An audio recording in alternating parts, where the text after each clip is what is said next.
Okay. Welcome, everybody. I'm glad you're here this afternoon. My name's Julie Stigmeyer, and I work in the OWL, helping to provide feedback on students' writing and workshops like this and resources.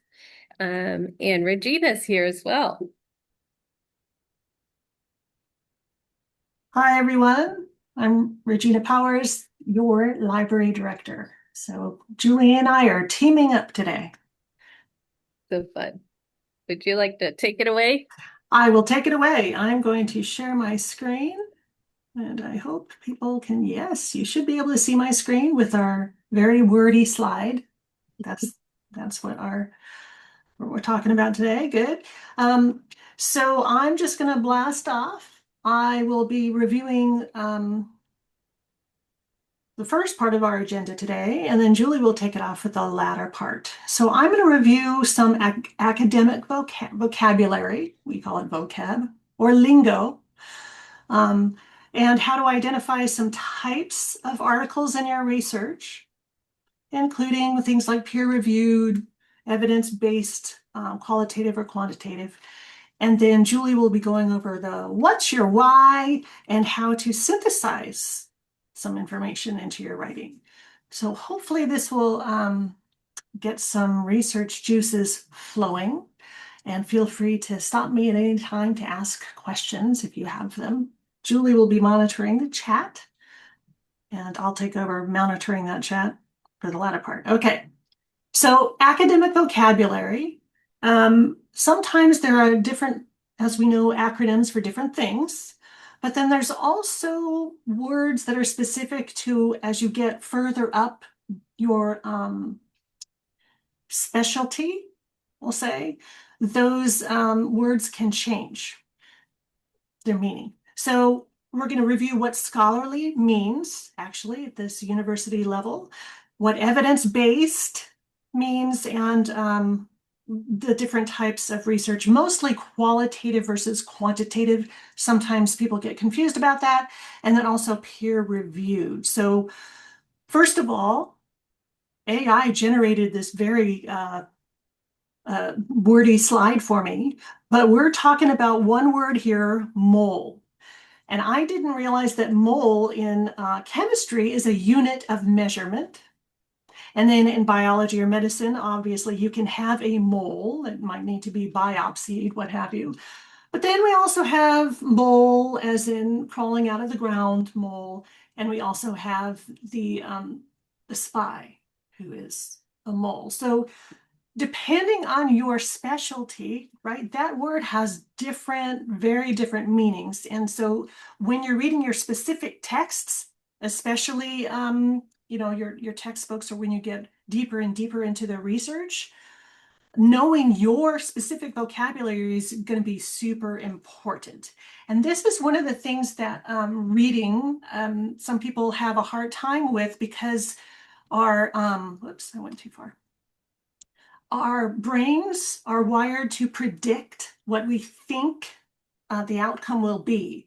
So if you are sitting down to read a scholarly piece, and your brain is in romance novel mode, then your brain might be misreading or misinterpreting that context. And that's where students get, that they can't comprehend properly the content. If you're a teacher, you totally get what I'm talking about when it's like background knowledge, right? If I say snow, but I've never been in the snow, then probably not going to understand what that means. So in our world, scholarly is, there's a very specific meaning. It means that it's been produced by experts to advance knowledge in a specific academic field.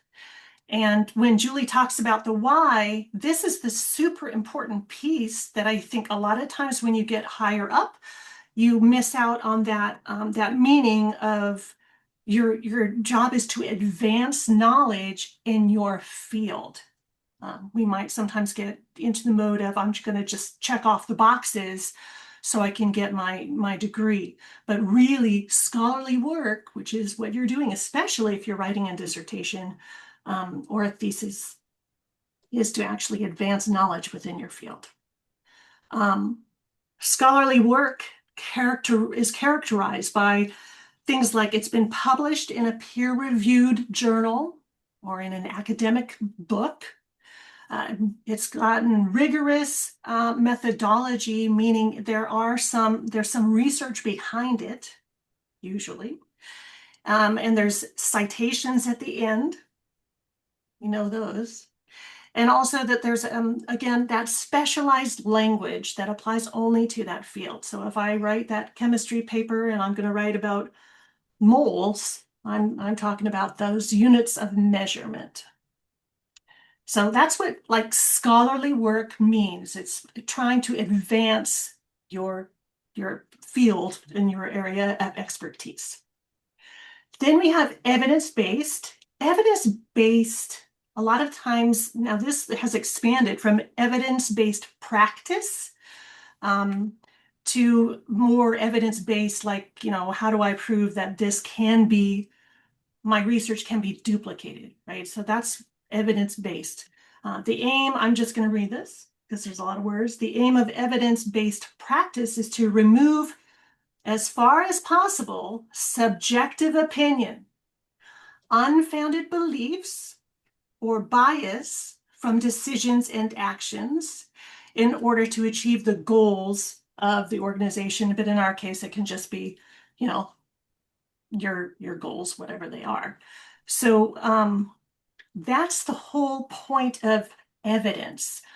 I want to point out that there are like usually 5 or 4 steps, also known as the 5 A's for evidence-based.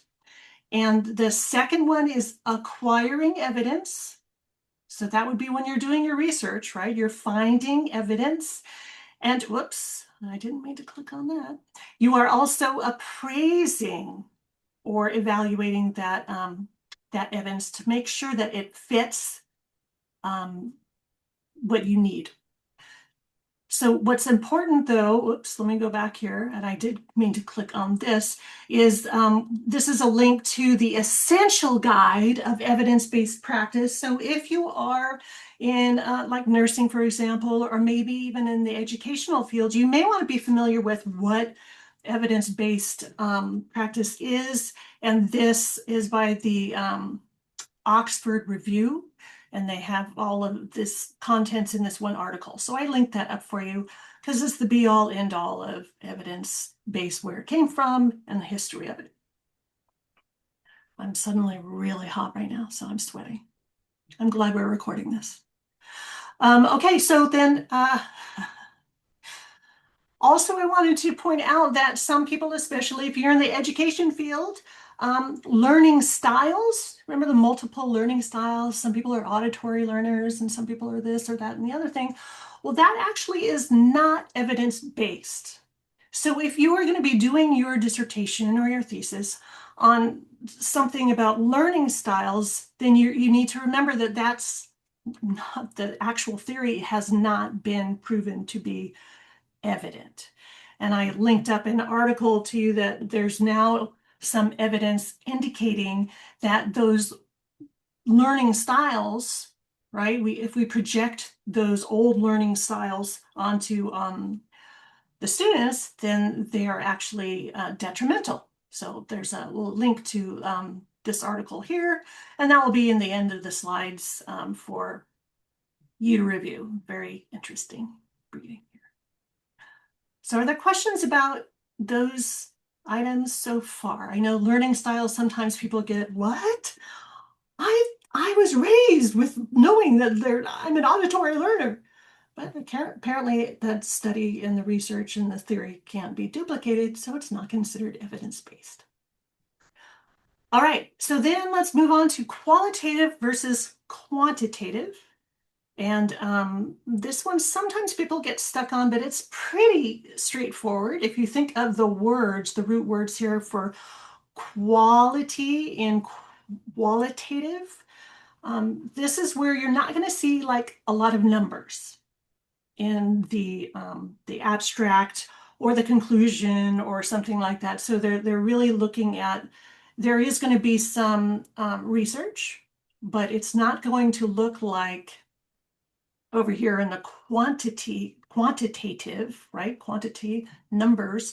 It's not going to include a bunch of these numbers, n equals this, and sometimes you'll have the brackets for less than, more than, that type of thing. So when you're assigned to, you need to provide quantitative evidence, then you're going to be looking for quantitative methodology or qualitative methodology. And I'm going to show you how to do that right now. There's a couple of tips here. So I advise people to practice this. So when you're in EBSCO, tell you how to get there. 1 second.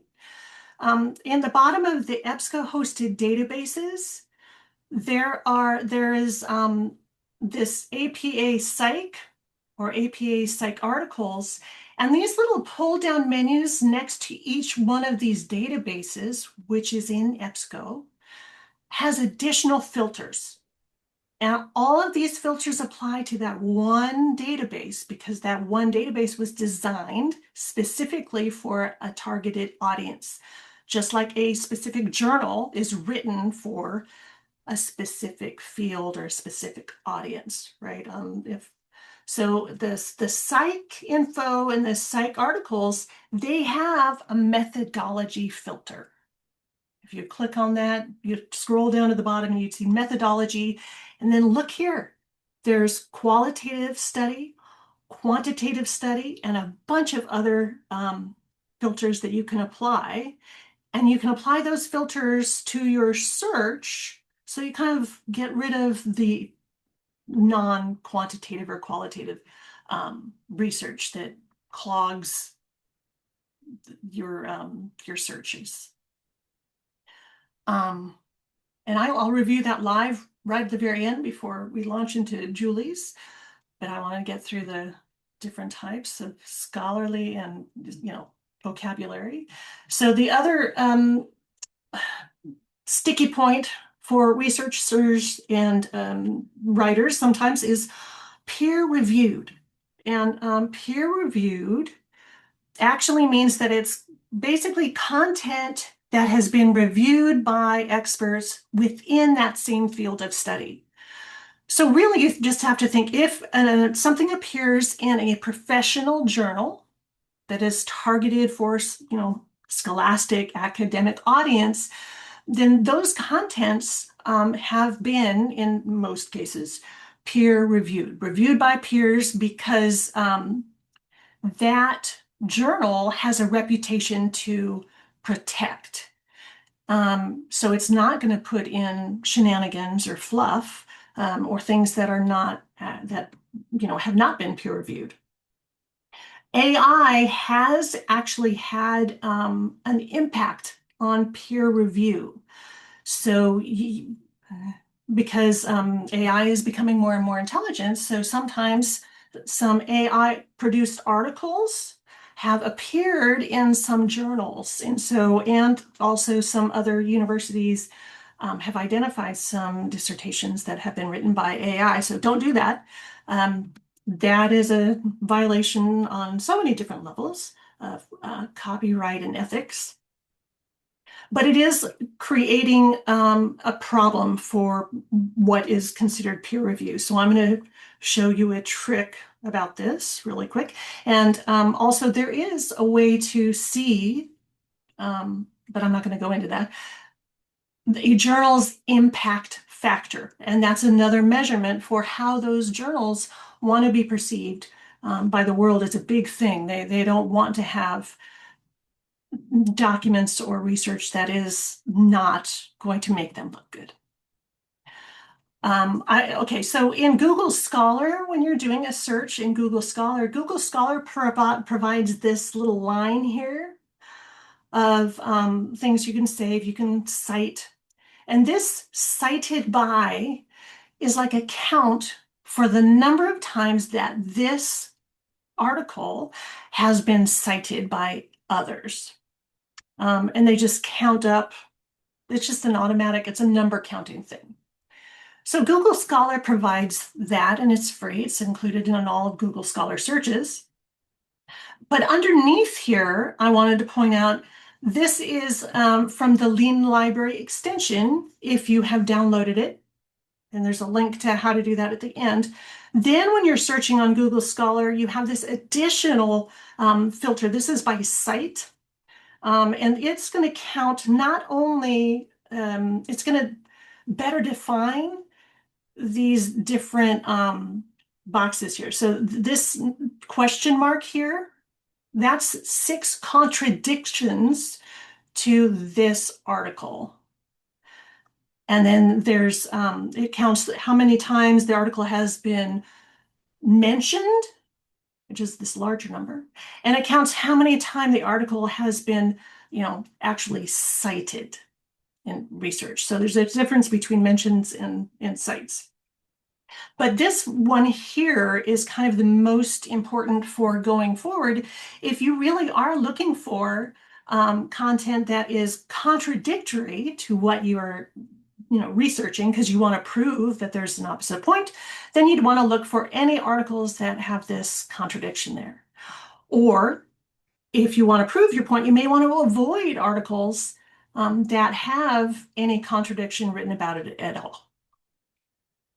So just an interesting little tidbit there, the difference between just plain old Google Scholar and searching on Google Scholar with the Lean Library extension and how that might help you in your research. Identifying peer-reviewed articles. I'm going to show you that this in EBSCO hosted advanced. It's really easy to do because it automatically has peer-reviewed. So all you have to do is check that box, and then the content that is provided to you in that search is going to be peer-reviewed. And how do you get to EBSCO? You go to the library's website. I'm going to suggest everybody bookmark this. And you go to the research databases page, and then EBSCO hosted databases is right there on that page. That's how you get to EBSCO hosted databases. A link to that is at the end on the resources page. So you'll just remember how to get there. But I did want to point out, you know what? I'm going to show you right now how to get to the research databases page on the library's website, cui.edu/library. I'm going to scroll to research databases. And I'm going to click on EBSCO hosted databases. And then notice that I am automatically spit out here in the advanced search platform. If you see this logo, you're in the right place. If you see a smarty Marty, cute little guy, eagle reading a book, you're in the wrong place. So always look for this logo because you want to be in this EBSCO hosted databases because it's going to allow you to search multiple databases all at once. So I'm going to click full text, and I'm just going to go down here to click peer reviewed, and I'm going to select past 12 months. Why not? Now watch what happens if I type in teaching reading, because why not? And search.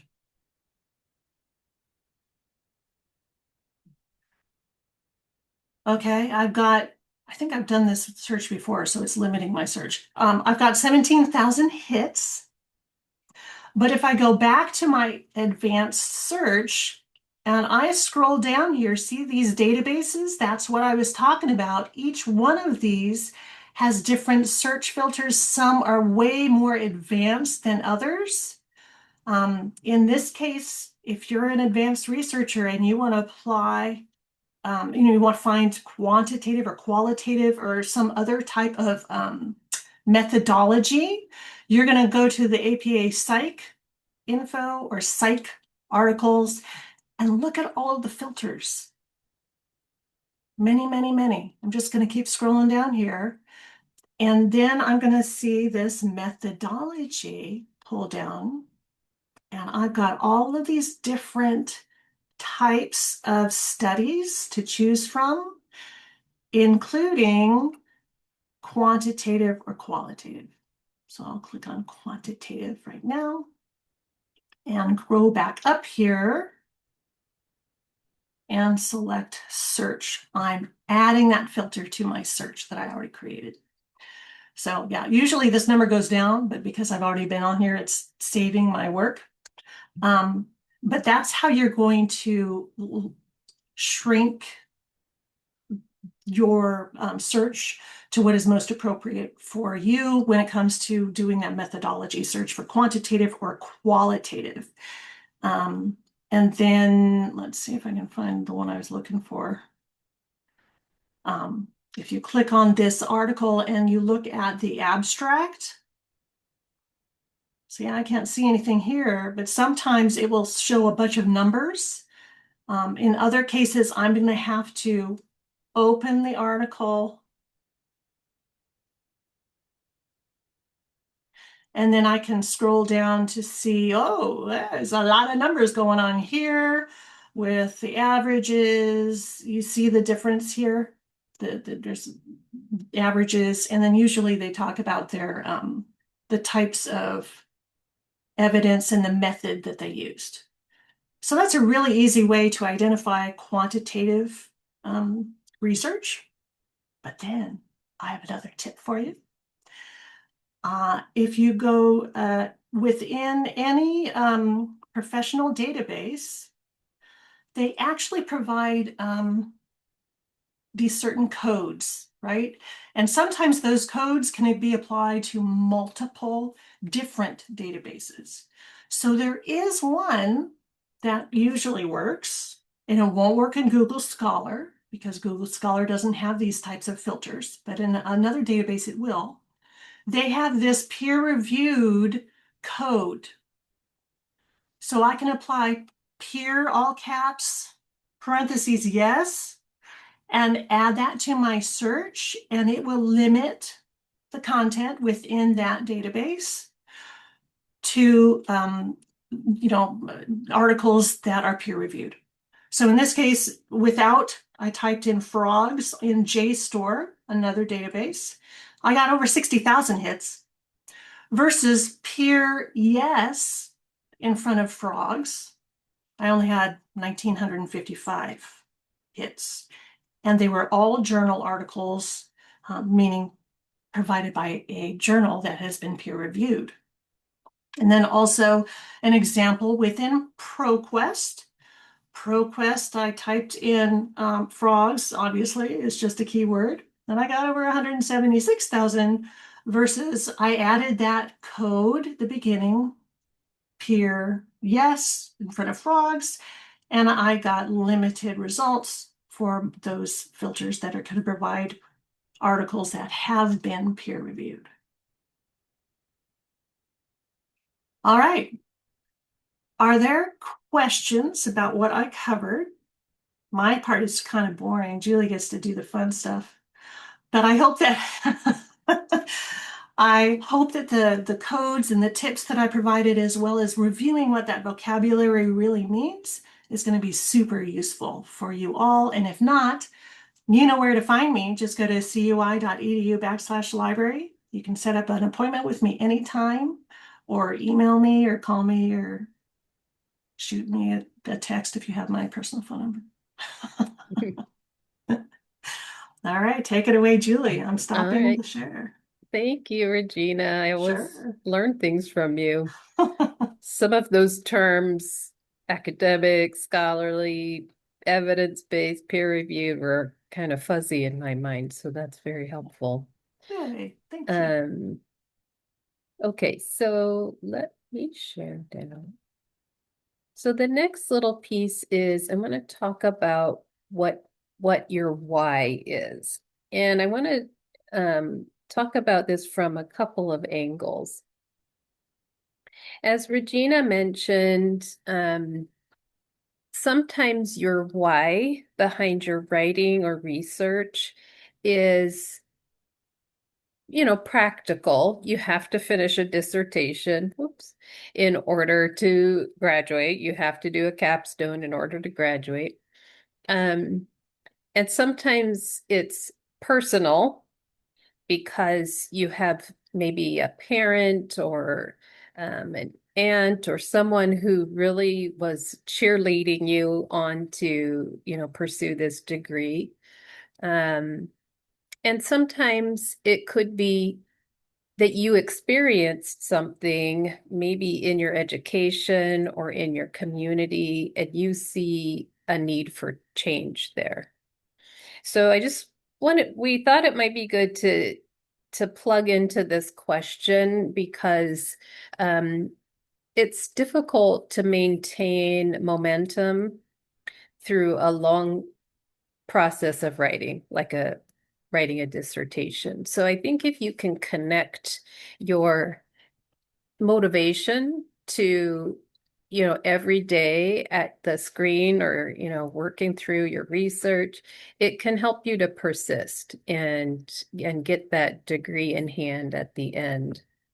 So I wanted to tell you about a quick story, and then share something from an EDD student who's almost finished.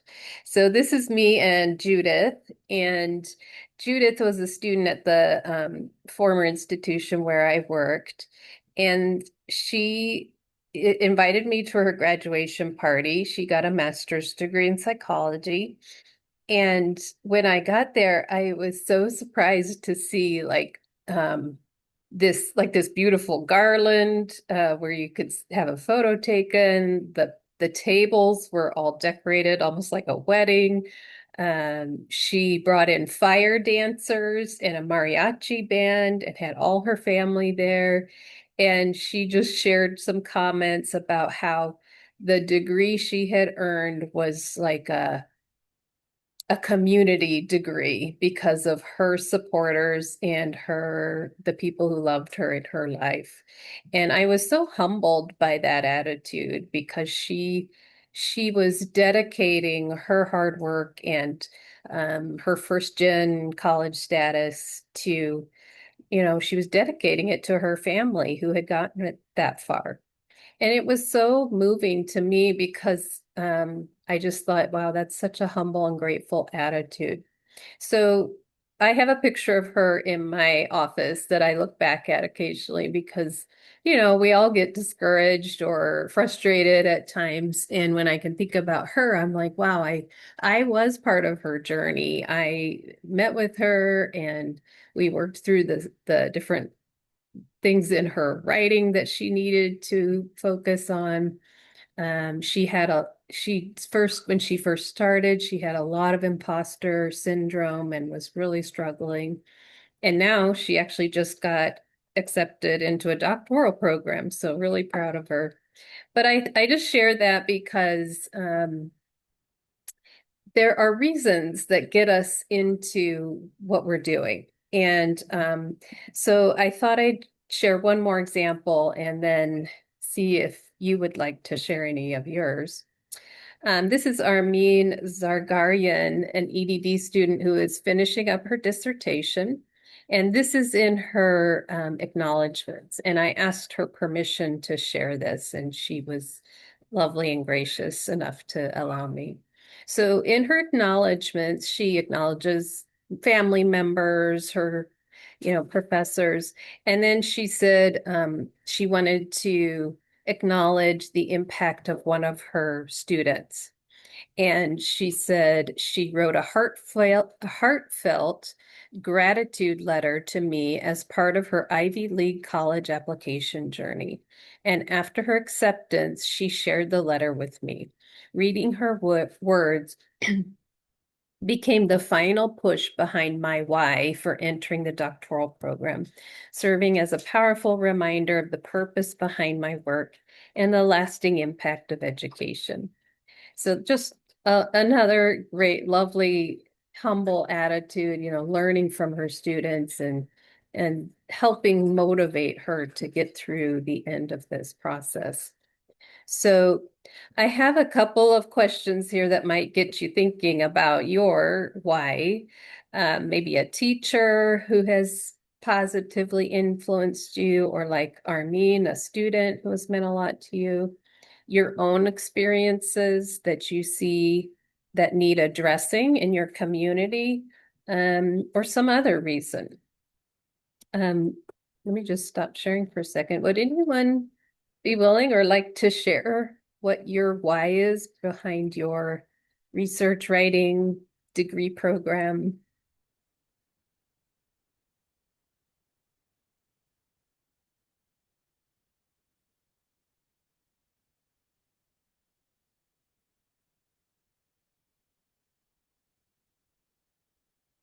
I'll share, Julie. Okay, Mandy. Um, I live in a pretty small town in Northern California, and it's pretty conservative. And um, I notice I have a kid who is part of the LGBTQ plus community, and I myself am part of the community. And I want to go into counseling because uh, I want to give kids and teens, especially, just a safe place to be who they are, and to be seen and valued. To know that um, they might face some tough stuff, but they have people who can support them, and I think that's really my why. I get really passionate about it, so I won't go on to my soapbox about it here because there's not enough time.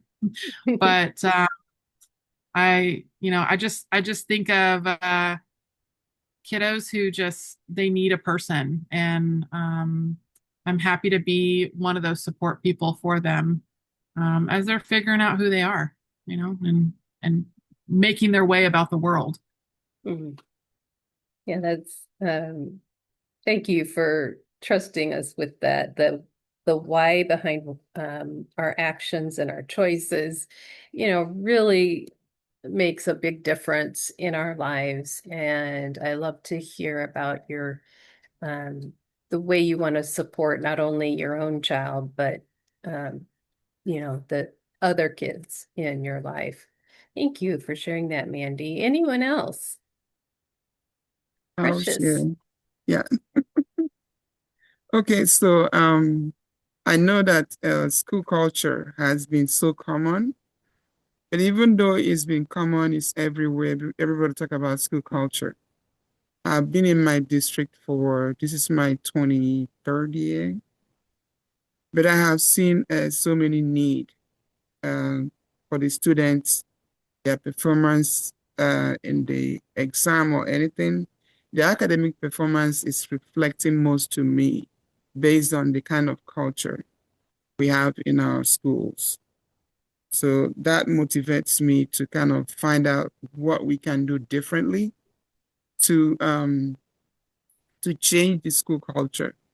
Because I believe that changing the school culture will make the students want to feel belonged, feel cared about. Because most of the time, I see students that are really off. But when you do little thing that makes them feel like you care about them, you love them, there's a big change in their face. There's a big change in their attitude. Even the ones that don't want to come, every day they want to come. So I just really want to, I'm still trying to figure this out, how I'm going to face this. But I really want to know, do something huge that I would like to even present to the board that could be changed to help those students we complain about they have behavior problem, that is, that.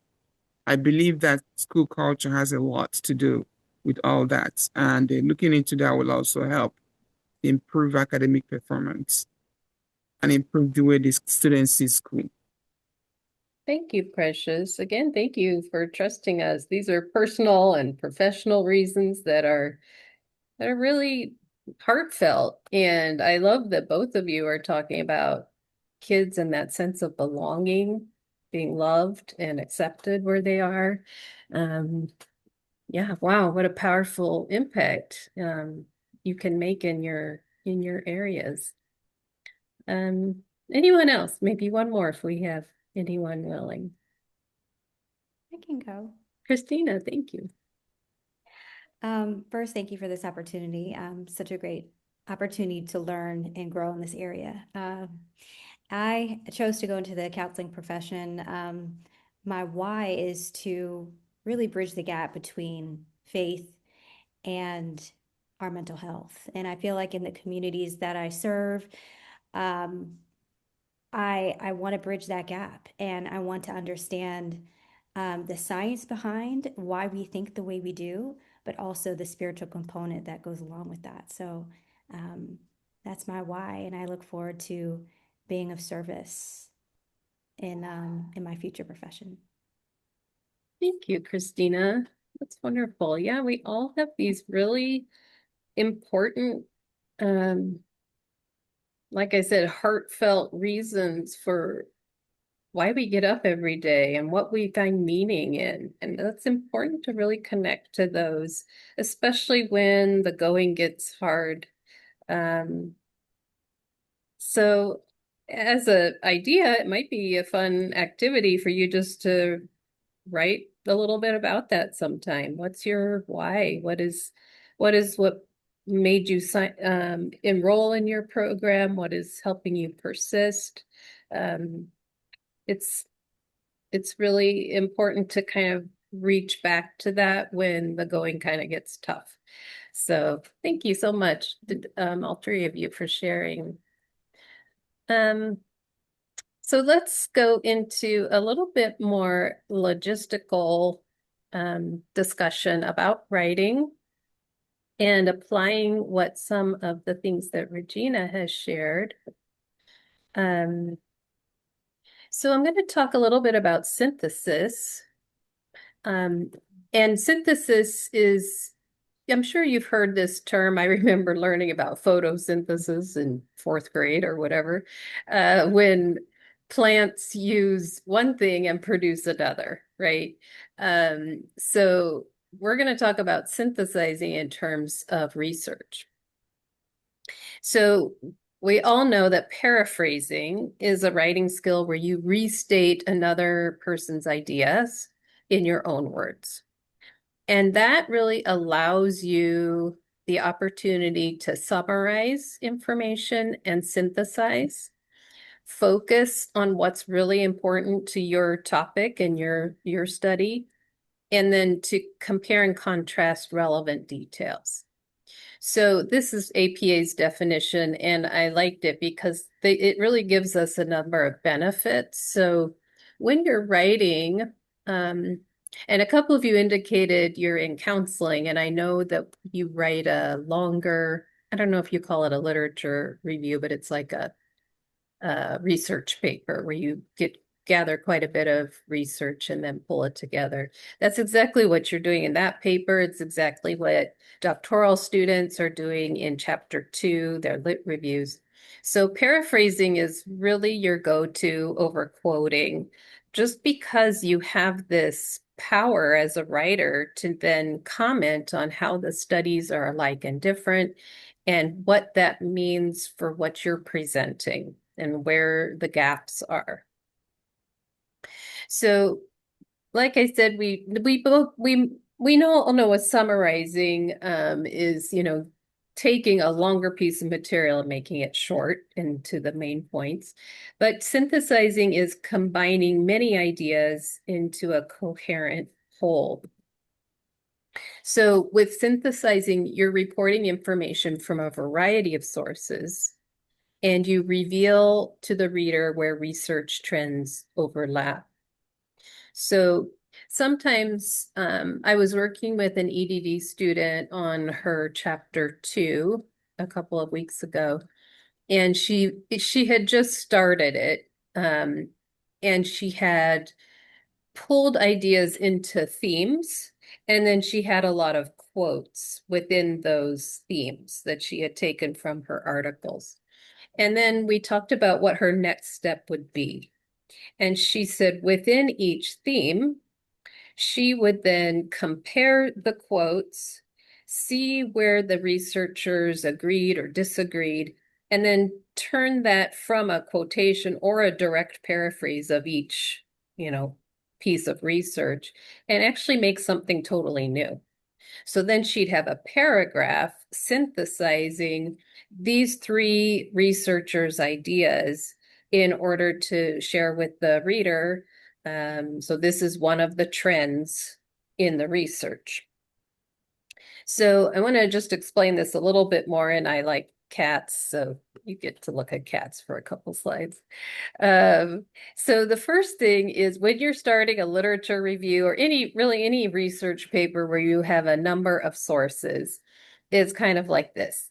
Your researchers are cats and they're just kind of looking at you. You've got all these articles and you're trying to figure out how they go together and you don't really know how to sort them.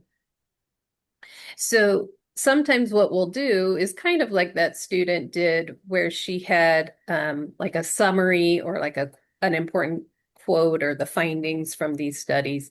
So we have individual research studies like these cats. So there's study A, B, C. And so then the next step, and sometimes if you've written an annotated bibliography, that's what this can look like. An annotated bibliography just takes a source and then summarizes in a few sentences what that article is about, maybe the methodology, the specific findings. And then usually there's a question like, how does this pertain to your research? Like, is it useful or not? And so it's just one by one. That's how you go. But then when you move on to synthesis, it's another level up. So this is what synthesis would look like within these two areas of theme, these two different themes. So we have theme A, and you can see we have 4 different researchers, and they are in agreement or they have some sort of, the trend is showing in each of their studies. And then here's theme B, and you notice they're different ones, except the white cat at the bottom could be in both. So it's possible that you might find recurring themes or one study that actually applies to more than one. But this is basically what you're doing when you're synthesizing research. So I wanted to show you an example and walk you through what I did to create one paragraph. And I'll give you some tips along the way. So I decided to just research briefly on 3 recent articles on chronic absenteeism and see what I found.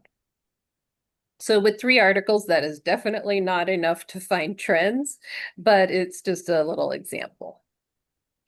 Another tip I wanted to mention to you is when you're pulling up an article and determining whether it's going to be useful for your writing, someone taught me that I can really just take about 2 minutes or maybe even less time assessing an article.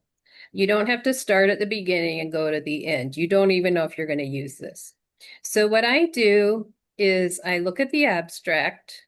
I go about 2/3 or 3/4 of the way down. And that usually is the place where they say their findings. And then what I do is if it sounds interesting, I mean, that enough can tell you, okay, this is going to be useful or not.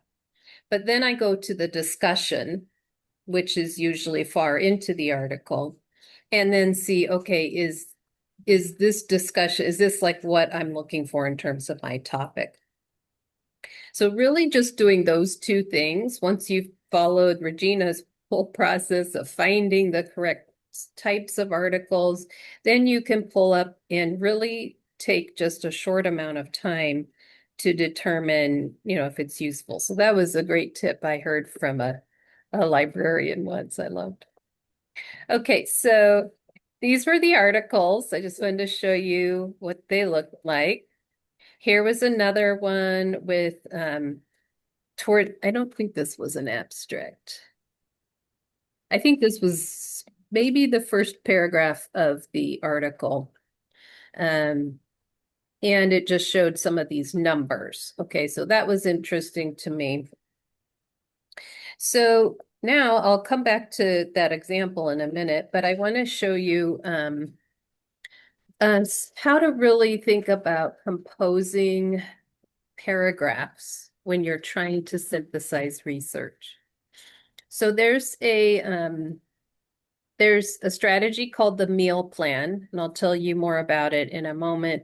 But the basic idea is you start broadly, and then you add your evidence in the middle of the paragraph, and then you might end broadly, or you might go on to another paragraph.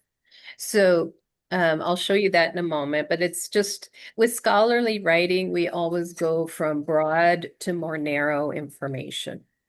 So like when you're beginning a paragraph, don't just begin with you know, the paraphrase of whatever it is you're citing. Instead, go to a broader main idea sentence that can really help your reader they can understand where you're going with the whole paragraph. So I'll show you more about that in a minute.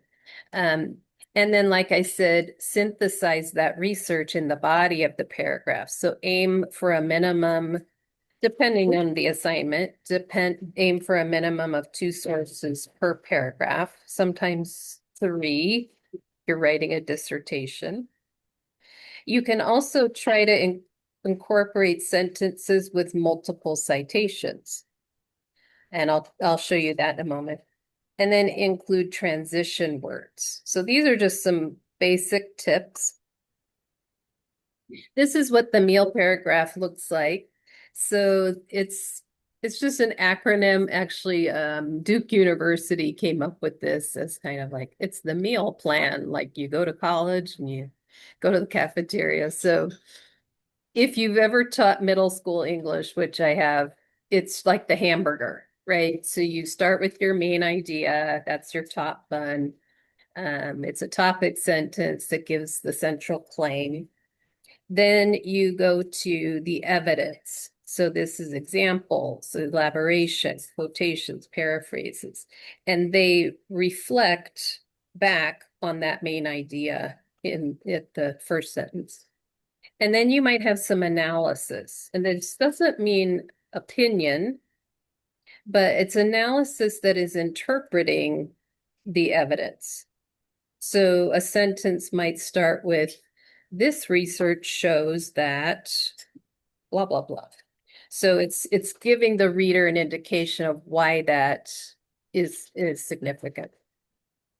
And then sometimes you might have a link back to the larger claim, sometimes, which is just like a conclusion sentence. So this is kind of a neat strategy that I find useful in a lot of different settings. And so I wanted to show you how my paragraph began. And as I'm reading it, it's just a rough draft, so hopefully there aren't too many errors. I want you to think about that meal paragraph and we can then kind of chat about it. So chronic absenteeism among students continues to have significant impacts upon learning outcomes. Chronic absenteeism is defined as a student missing 10% of school days. The rate of absenteeism across the US is 27.8%, and even more prevalent among certain student groups, including students with disabilities, English language learners, and students who are American Indian, Pacific Islander, or Black. Student achievement is negatively impacted by, I started abbreviating chronic absenteeism, but I forgot to change this. Student achievement is negatively impacted by chronic absenteeism. Okay, so now I'm like, wait a minute. If I'm going to make a claim like this, student achievement is negatively impacted, I need more than just one source because we're making like pretty specific academic connections here, right? And if I'm going to make a claim as bold as that, then it needs to have significant support. So I decided to pull in another article, but what I did was trying to move you guys. I had gone to, let's see, this article, And I found some of the information from this article, but then I really wanted more. So what I did was I went to this article's references and I looked at the most recent references that seem to pertain to my topic. And so then I looked for those references in the library or on Google Scholar and was able to find another article. So I found this article, which is more really about family engagement and how that can help with absenteeism. So then I decided, okay, one of the studies I'd already found, this new one I found, and the U.S. Department of Education article all supported that statement. So at this point, then I could create what I mentioned earlier, a multiple citation. So now I'm not making a claim just based on one study because, you need to have a predominant amount of evidence to support claims. So what I did here was I just listed them because each of those studies support this idea. So then you can see they're just in alphabetical order, separated by semicolons. Hmm. So that's how it works when you want to pull together multiple sources, and it really gives more credibility to your claims, your writing, showing you're doing your homework and you're not only looking at one spot, you're actually pulling in quite a bit. And so these were my 4 articles so far. And so then I kept going. Sorry, I have to keep moving us around my screen. Let's see. Okay, so I stopped here as shown in multiple studies. And then these could include a range of academic impacts, such as reading at grade level and likelihood of graduation. Other outcomes of absenteeism connect with the socio-emotional development, motivation, stress, and engagement. And that was from another source. And then I wrote this analysis or link statement. Overall, chronic absenteeism has a variety of implications that can affect students and the school community. So this was my meal paragraph, and I put in here what I thought were the letters. So this was my main idea, my evidence, and you see I have like 5 sentences full of evidence with different sources, including that one with the multiple citation. So this is really what you want to shoot for when you're synthesizing. And this is advanced. So it may not be that every paper you write, you're going to write reflection papers or other things that are more low stakes, and you're not going to need to get to this level. But when you're doing those important research papers, capstones, dissertations, this is what we really want to shoot for. One other thing I wanted to point out with this is, so I started broadly here. So remember that we look for like a funnel with academic writing. So start broadly and then get more and more narrow. Another thing I like when I'm writing a paragraph is a definition early on. That might come in your introduction if you're writing a longer piece, but I just had a paragraph here. And then I started nationally with a percentage, and then how other student groups might be affected even more significantly. And then I got to so these specific impacts, and I narrowed it down to student achievement. And then I got it more specific to reading, graduation, and socio-emotional development. So that's kind of and then you can see I can kind of back out as maybe more broad in the end. So that I just wanted to demo that. The paragraph isn't perfect by any means, but it's just a way for you to think about the process of synthesizing. Okay, now we're to our almost last slide.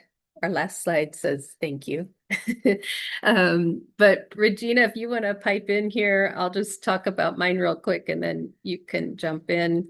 So this is our resource slide. So we're happy to share this presentation with you. We might just send you these links in our um, follow-up email, which you'll receive shortly. But I just wanted to point you to the last two here. The online writing lab, the OWL, we are here for you at really any point in your writing process. So if you are trying to figure out what a prompt is asking for, or if you just have an outline and you want to talk through the order of items, that kind of thing, we're happy to do that. A lot of students just want to use the OWL for written feedback on their papers, and that works, of course, as well. So we do have a couple of options. You can either submit for written feedback only, where you would get feedback, but it's within 48 hours of the date of your appointment. Or this semester, we've been offering more live consultations on Zoom. So we can meet you individually and just spend an hour with whatever you want to go over. So I wanted to just share that. This is the schedule. It'll take you to here. And for graduate students, you're looking for the bottom two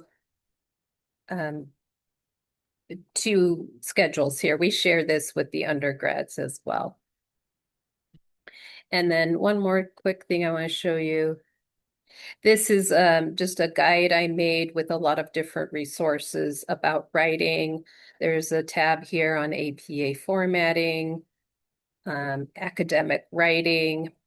So feel free to utilize those sources as you would like. Regina, do you want to share again, or is this okay? No, that's fine. So I don't need to share. And we had a question in the chat. Is the recording going to be included in our follow-up email? So yes, it'll take us a day to get it rendered and uploaded somewhere to be, so it'll be included in a link. So we'll send you the follow-up email probably tomorrow rather than, within the next hour. And we're going to include also just a really quick survey. So please fill out that survey so we can get your feedback and ideas for future workshops. But this resources slide can include some of the links that I talked about, including Lean Library. That's a direct link to what Lean Library is all about and how to download it. I'm intending on having another workshop coming up in May that will specifically cover Lean Library and how to use it, or Zotero as a research management tool, because we're talking again about where do you put all your research in one place so you can actually synthesize it without a lot of stress. So hopefully I'll be able to create that event, include that as a link into the follow-up email, if that would be useful. And Yeah. oh, were you finished? Mhm. Oh, okay. Or interrupt. This I also wanted to just show you, as you got to this event, you can check out some of our other events. So one thing I wanted to point out is we host writing retreats, usually once a month. I had to skip March, but what these are meant for you to do is just come and write. That's it. And there might be faculty there. I'll be there. If you have questions, we can go in a breakout room, but it really helps with focused time. And I like those kinds of things because it makes me more accountable and I'm actually going to do some writing. The other thing I wanted to mention is Dr. Yvette Stewie is going to join me for a workshop on April 8th. and we're going to talk about AI and writing, and just to think about its use and how to, navigate some of the things that we're dealing with on a daily basis. Okay, I saw there were a couple trying to get out of here and stop sharing. Yes. Okay. Oh, thank you for the There's people that are already thanking us. Oh, there we go. Okay, I thought there were maybe Thank you. questions. Does anybody have questions?